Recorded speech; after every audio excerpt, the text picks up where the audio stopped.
நரிக்கு பாடம் புகட்டிய கொக்கு. ஒரு நாள் கொக்கும் நரியும் க்ளோஸ் ஃப்ரெண்ட்ஸாக இருப்பாங்களாம். அப்போ கொக்கை நரி வந்து விருந்து கலைக்குமா. உடனே சரின்னு சொல்லிட்டு, நான் உனக்காண்டி ஒரு சூப்பரான மீன் சூப்பு ரெடி பண்ணி வைக்க, அதை நீ வந்தோடனே நம்ம 2 பேரும் ஷேர் பண்ணி சாப்பிட்லாம் அப்படின்னு சொன்னோடனே 2 பேருக்கும் ஒரு அழகான தட்டில் சூப்பை ஊற்றி வச்சிருமா நரி. உடனே நரி வேகமாக அதை நக்கி நக்கி குடிச்சிருமா. கொக்கால் அதை குடிக்கவே முடியாதான். இதை பார்த்துட்டே கொக்கு, சரி எனக்கு வயிறு பசிக்கவே இல்லை இன்னைக்கு, நான் வீட்டுக்கு போகிறேன்டா அப்படின்னு சொல்லிட்டு அந்த இடத்துலேருந்து விடைபெற்று போயிருமா.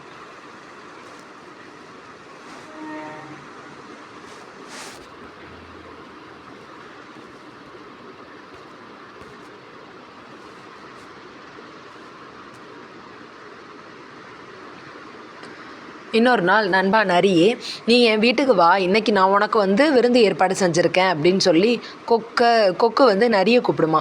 உடனே கொக்கு வந்து நரி வந்து இப்போ கொக்கோட வீட்டுக்கு போகுமா. அப்போ வந்து 2 பெரிய குவளையில், அதாவது கிளாஸ் மாதிரி இருக்கிற குவளையில் ஃபுல்லாக ஜூஸ் ஊற்றி வச்சுருக்குமா.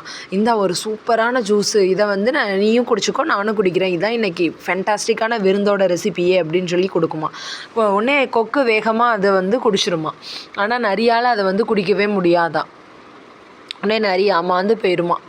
இதுதான் இந்த கதையிலேருந்து என்ன தெரியுதுன்னா, நம்ம என்ன செஞ்சாலும் அதுக்கு வந்து ஒரு பதில் வந்து கடவுள் தருவார். கண்டிப்பாக அதுக்கு வந்து ஒரு பதில் மொழி வந்து கண்டிப்பாக கிடைக்கும் அப்படிங்கிறது நமக்கு புரியுது.